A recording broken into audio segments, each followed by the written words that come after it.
વિદ્યાર્થી મિત્રો, chapter number 14 વનસ્પતિમાં શ્વસન. તો હવે એની અંદર આપણે વાત કરવાની છે કે શ્વસન સંતુલન શીટ. શ્વસન સંતુલન શીટ.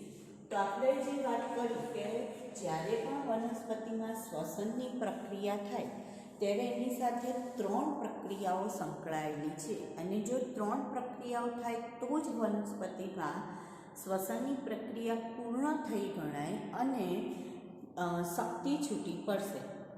પહેલું છે ગ્લાયકોલિસિસ, બીજું ક્રેબ્સ ચક્ર અને ત્રીજું ઓક્સિડેટિવ ફોસ્ફોરીકરણ.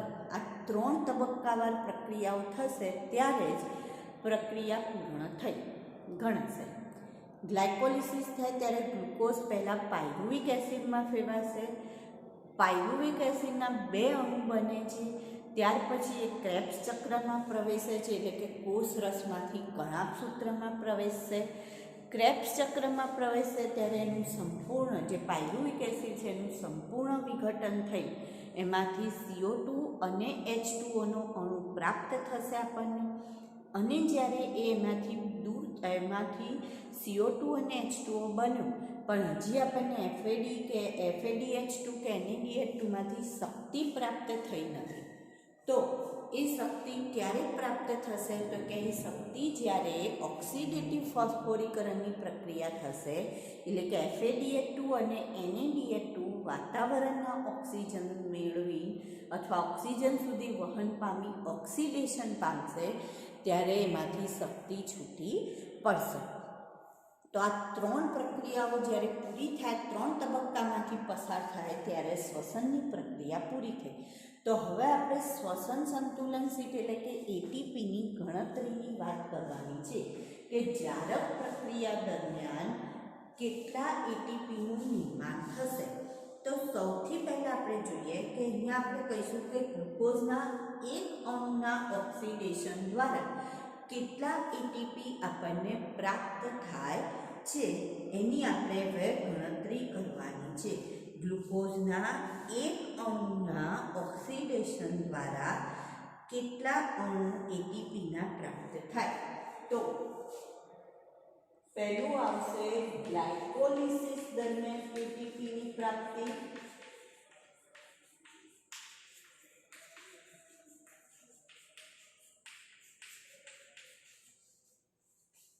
અને બીજું આવશે ક્રેબ્સ ચક્ર દરમિયાન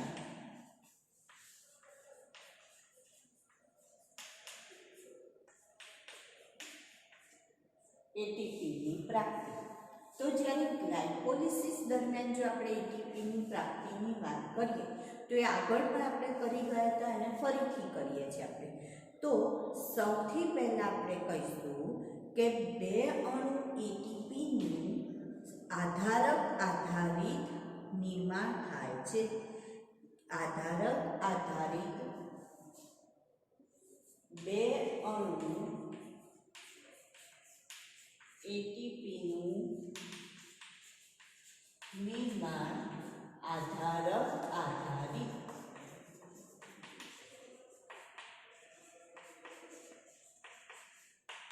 બરાબર. અને અહીંયા પાયરુવિક એસિડના કેટલા અણુ બને છે? 2 બને છે. માટે 2 વાર પ્રક્રિયા થાય છે. તો 2 વાર પ્રક્રિયા થવાથી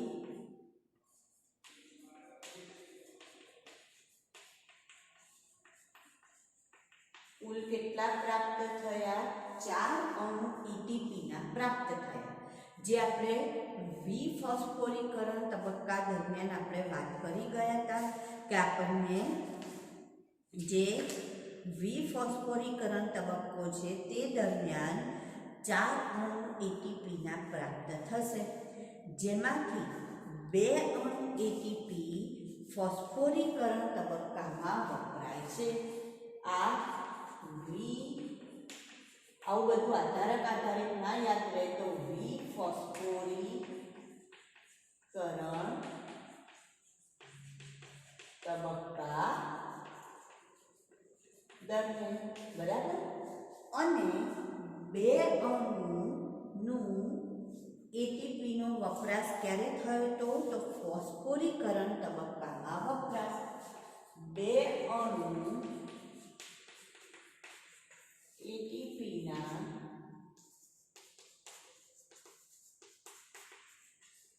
ફોસ્ફોરીકરણ દરમિયાન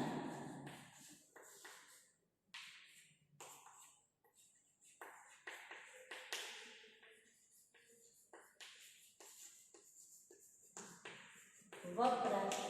તો બે માંથી શું કરી દેવાના? માઇનસ કરવાના. તો બે અણુની આપણને શું થાય છે? ચોખ્ખી પ્રાપ્તિ થાય છે. કેટલા અણુ? બે અણુ એટીપી. એવી જ રીતના બે અણુ કોના સર્જાય છે? NaDH2 ના. બે અણુ કોના સર્જાય છે?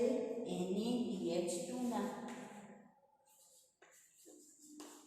બે અણુ NaDH2. તો એક અણુ NaDH2 બરાબર 3 એટીપી. તો બે અણુ ગુણ્યા 3 તો 6, એટલે કુલ કેટલા એટીપી પ્રાપ્ત થયા? 8 એટીપી આપણને ક્યારે પ્રાપ્ત થયા? તો ગ્લાયકોલિસિસ દરમિયાન 8 એટીપી પ્રાપ્ત થયા. હવે ક્રેબ્સ ચક્ર જોઈએ. તો ક્રેબ્સ ચક્રમાં 4 જગ્યાએ 4 NaDH2 નું નિર્માણ.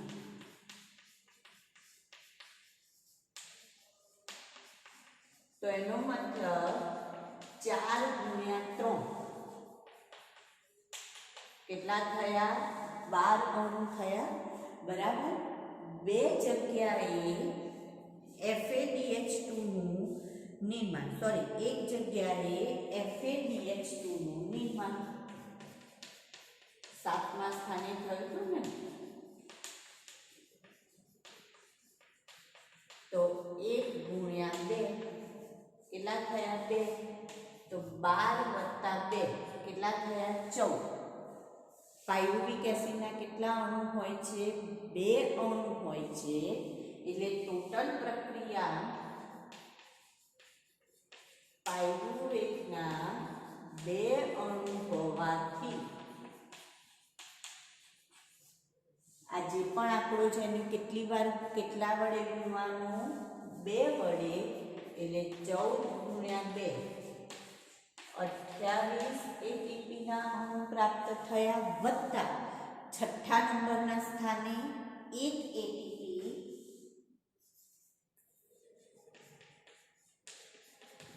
એટીપીનું નિર્માણ. પણ કેટલી વાર આવશે?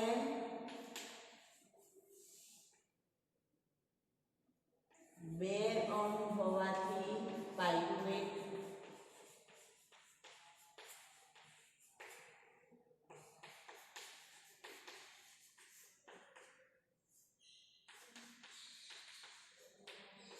તો કુલ કેટલા એટીપી થયા? 30 એટીપી અહીંયા થયા. તો 30 વત્તા 8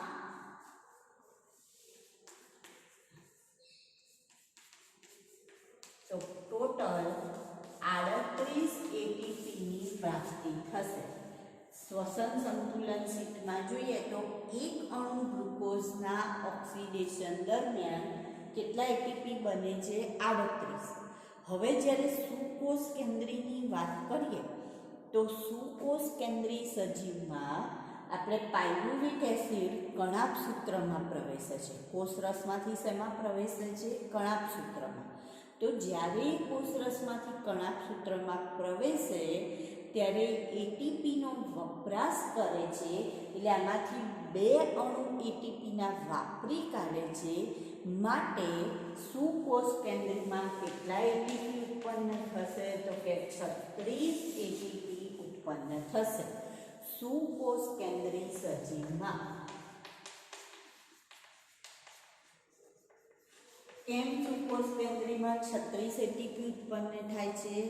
તો શ્વસન દરમિયાન અથવા તો ગ્લુકોઝના એક અણુના વિઘટન દરમિયાન અથવા ઓક્સિડેશન દરમિયાન 36 એટીપી થવાનું કારણ શું? તો એનું કારણ એટલું જ છે કે 2 અણુ કુલ 38 બન્યા હતા, પણ 2 અણુ પાયરુવેટ એસિડનું જ્યારે કોષરસમાંથી ઘણા સૂત્રમાં પ્રવેશ કર્યો ત્યારે વપરાશ થઈ ગયો, માટે સુકોષ કેન્દ્રીમાં કેટલા અણુ એટીપીના પ્રાપ્ત થયા? તો કે 36 અણુ એટીપીના આપણને પ્રાપ્ત થયા. તો આને આપણે શું કહીએ છીએ? શ્વસન સંતુલનશીલ. એટલે કે એક અણુ ગ્લુકોઝના ઓક્સિડેશન દરમિયાન કેટલા અણુ એટીપી પ્રાપ્ત થાય છે એની આપણે આ ગણતરી, એના પરથી તમને ગ્લુકોઝની સંખ્યા વધારી પણ શકે અને પૂછવામાં આવે. હવે એનાથી આગળ આપણે વાત કરવાની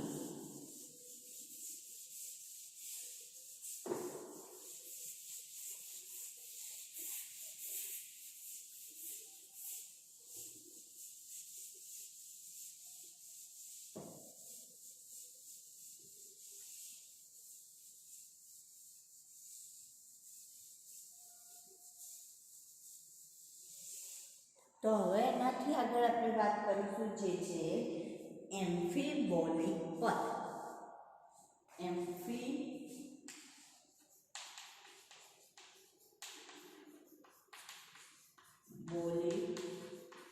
પથ અથવા જેને ઉભયધર્મી પરિપથ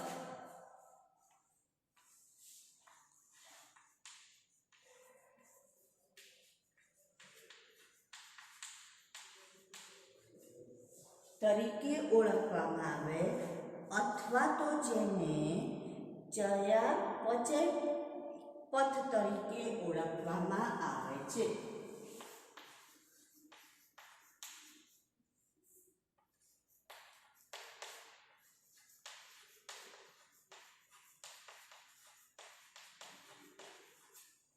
શ્વસનનો ચયાપચય પથ તરીકે ઓળખવામાં આવે છે. તો આને એમ્ફીબોલિક, ઉભયધર્મી અથવા ચયાપચય કેમ કહેવાય?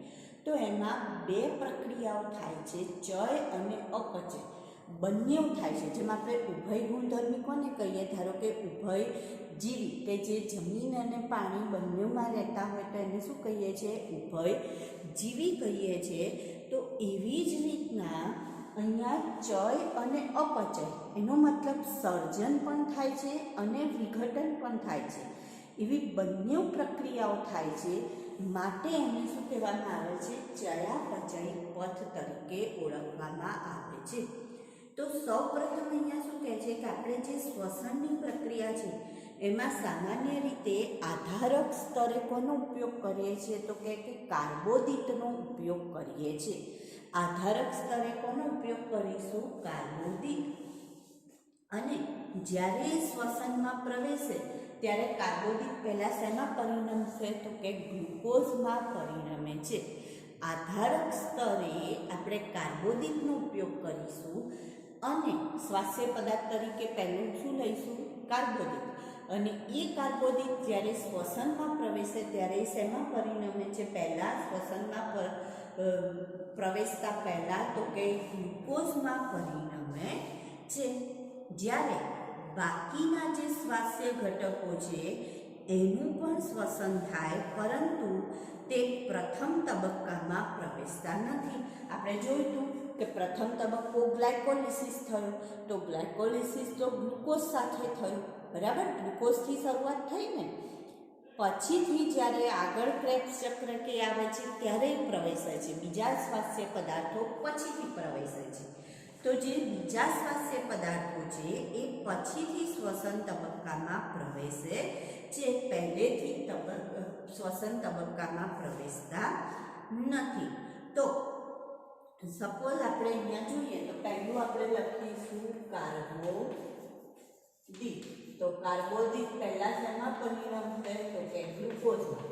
ગ્લુકોઝ પછી એ પેલી જે આપણે glucose 6 phosphate, fructose 6 phosphate, fructose 1 6 phosphate, તો એનો મતલબ એ શું બતાવે છે આપણને? તો એ કઈ પ્રક્રિયા કયો પથ બતાવે છે? ગ્લાયકોલિસિસ. તો ગ્લુકોઝ 6 ફોસ્ફેટ, પછી ફ્રુક્ટોઝ 1,6 બાયફોસ્ફેટ, જેમાંથી ડાયહાઇડ્રોક્સી એસિટોન ફોસ્ફેટ અને ફોસ્ફોગ્લિસરાલ્ડિહાઇડ, ડાયહાઇડ્રોક્સી એસિટોન ફોસ્ફેટ અને ફોસ્ફોગ્લિસરાલ્ડિહાઇડમાં રૂપાંતરણ થાય છે.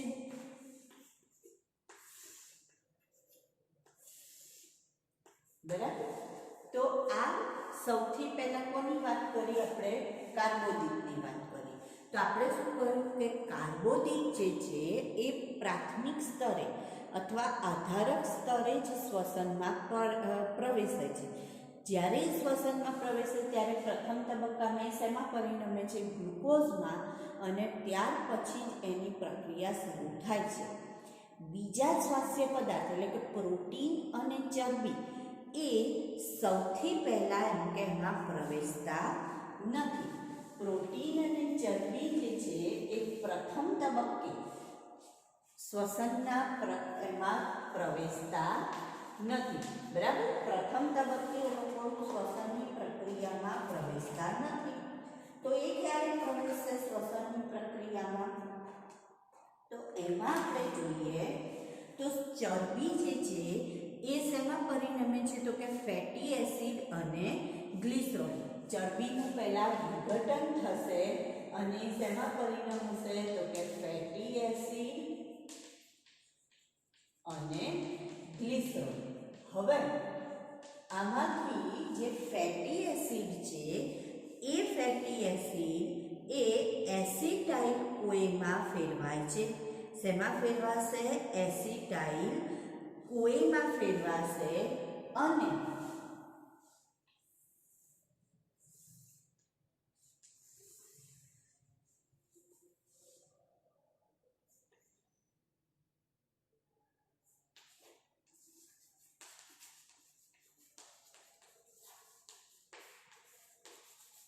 અને ત્યાંથી કયું ચક્ર ચાલશે? ક્રેબ્સ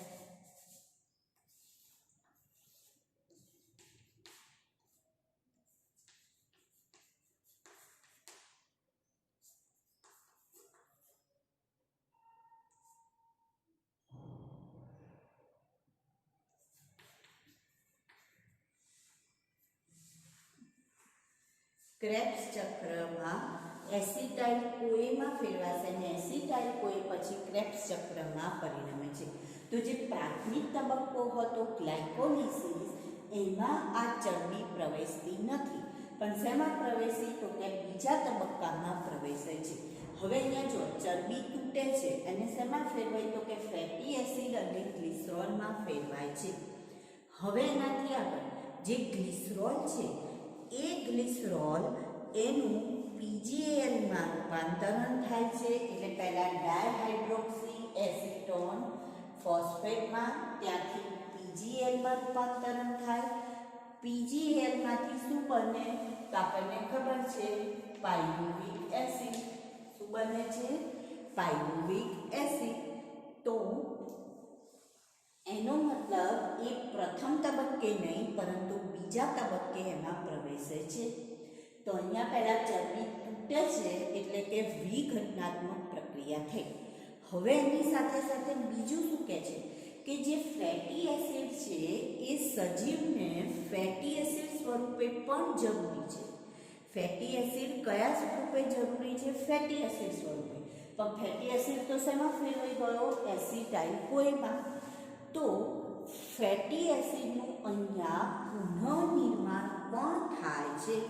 ફેટી એસિડનું શું થાય છે? અહીંયા પુનઃનિર્માણ પણ થાય છે. બરાબર.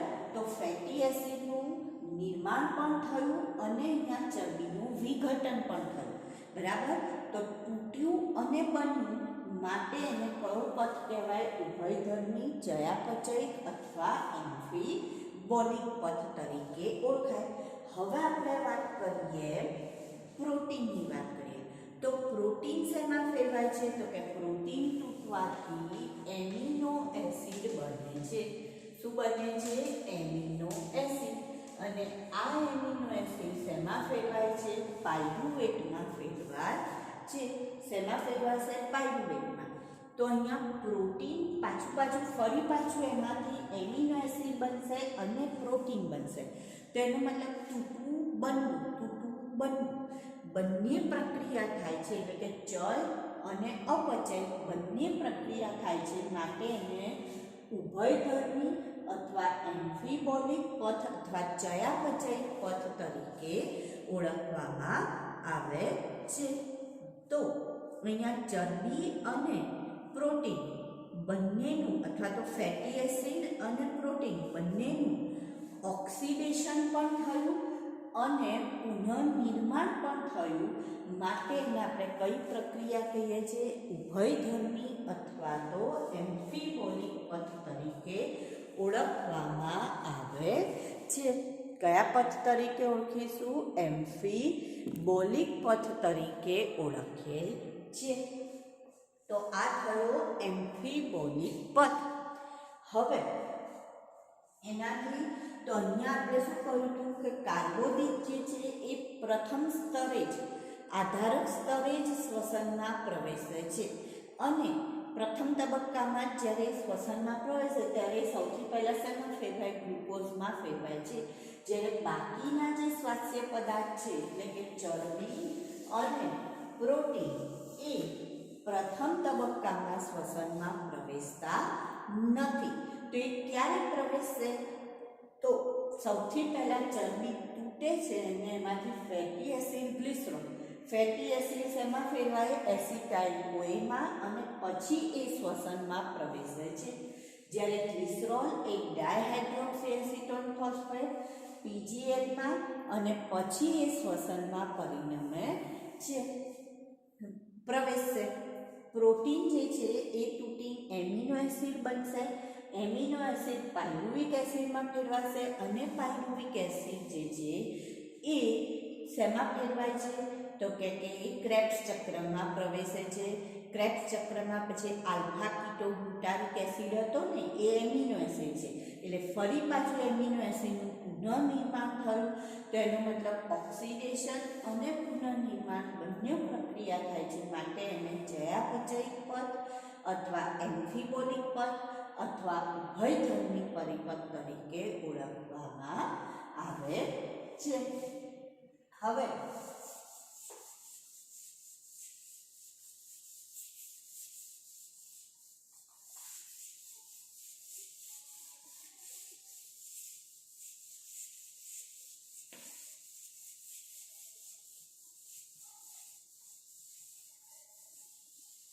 આ ચેપ્ટરનો છેલ્લો ક્વેશ્ચન આપણે લઈશું શ્વસના,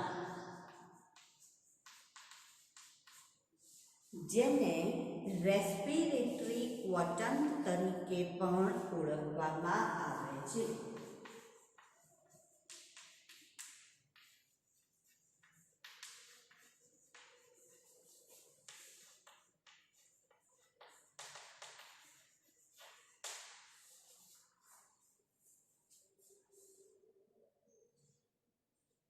RQ જેને શોર્ટ ફોર્મ આપણે શું કહીશું? RQ તરીકે ઓળખીએ છીએ. તો સૌથી પહેલા આપણે એની વ્યાખ્યાની વાત કરીએ. તો જો શ્વસનાંકની વ્યાખ્યા આપવી હોય તો આપણે કહીશું કે શ્વસન દરમિયાન મુક્ત થતા CO2 અને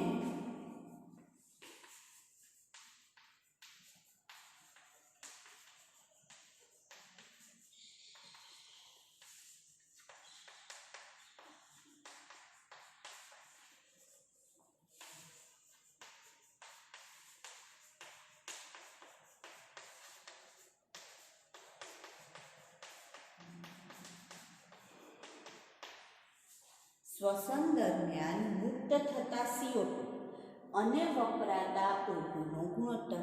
જો આપણે શ્વાસમાં શું લઈએ છીએ? ઓક્સિજન લઈએ છીએ અને શું બહાર કાઢીએ છીએ? CO2. તો એ બંનેનો જે ગુણોત્તર છે એને શેના તરીકે ઓળખવામાં આવે છે? શ્વસનાંક તરીકે ઓળખવામાં આવે અથવા તો રેસ્પિરેટરી ક્વોટન્ટ તરીકે ઓળખવામાં આવે છે. તો એનું સમીકરણ જોઈએ. શ્વસનાંક અથવા RQ બરાબર શ્વસન દરમિયાન મુક્ત થતો CO2 ભાગ્યા શ્વસન દરમિયાન વપરાતું O2. હવે શ્વસનાંકનું મહત્વ શું જાણી શકો તમે? કોઈ પણ શ્વાસ્ય પદાર્થનો શ્વસનાંક આપ્યો હોય તો એના ઉપરથી તમે એ કયો શ્વાસ્ય પદાર્થ હશે, કાર્બોદિત હશે, પ્રોટીન હશે કે ચરબી હશે એ તમે જાણી શકો. કઈ રીતના?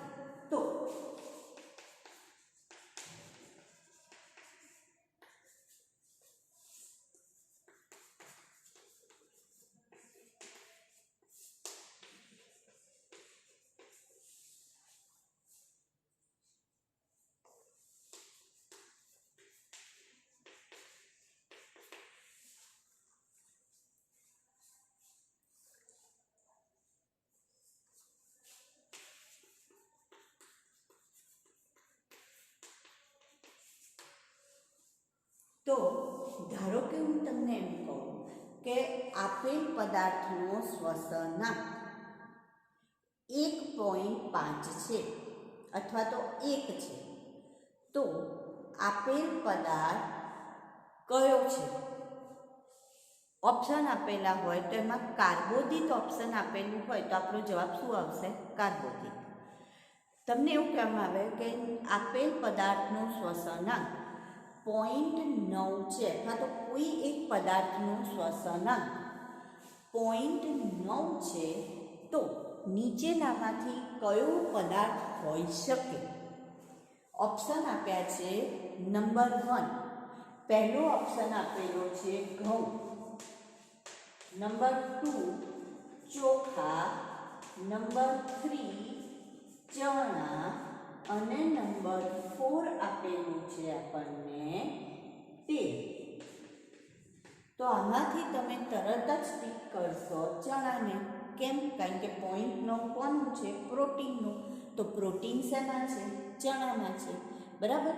ધારો કે તમને એમ કહે છે કે લગભગ 0.7 છે, તો 0.7 તો તમે કોને ટીક કરશો? તેલને ટીક કરશો. તો આવી રીતના આપણે શ્વસનાંક ઉપરથી જાણી શકીએ કે કયો શ્વાસ્ય પદાર્થ તેમાં રહેલો છે. હવે આપણે ઉદાહરણ લઈએ ત્રણેયના. તો પહેલા કાર્બોદિત માટેનું ઉદાહરણ લઈએ.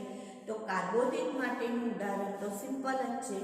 C6H12O6 glucose, 6O2 oxygen. કેટલા અણુ વપરાશે? 6. ઉત્પન્ન કેટલા થશે? તો કે 6 અણુ કાર્બન ડાયોક્સાઇડના પ્રાપ્ત થશે, 6 અણુ પાણીના પ્રાપ્ત થશે વત્તા ઉર્જા. તો ચલો હવે આમાં ગણતરી કરો. આવી રીતના આરસીમાં મૂકો તો મુક્ત થતો CO2 કેટલા અણુ મુક્ત થયા? 6. કેટલા અણુ O2 મળ્યા? વપરાયા 6. 6/6 જવાબ શું આવશે? 1. તો કાર્બોદિતનો શ્વસનાંક કેટલો થાય છે? 1 થાય છે. એવી રીતના આપણે બીજું ઉદાહરણ લઈએ. તો બીજું ઉદાહરણ ચરબીનું છે. તો એના માટે ઉદાહરણમાં આપણને આપેલું છે ટ્રાઇપામીથિન.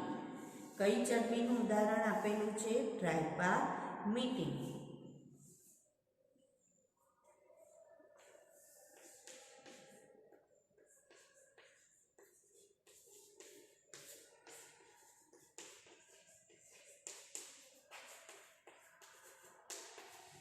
પ્લસ 145 O2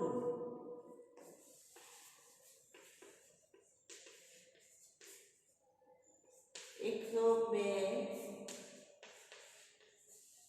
CO2 ઉત્પન્ન થશે અને 98 પાણીનું અણુ પ્રાપ્ત થશે.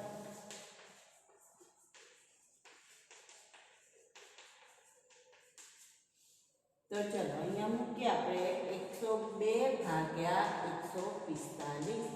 તો જવાબ કેટલો મળે છે આપણને? 0.7. તો 0.7 એ શેના માટેનો શ્વસનાંક ગણાય છે? તો કે ચરબી માટેનો શ્વસનાંક ગણાય છે. અને એવી રીતના પ્રોટીન હોય તો એના માટેનો શ્વસનાંક આપણે કેટલો કીધો? 0.9 કહીએ છીએ.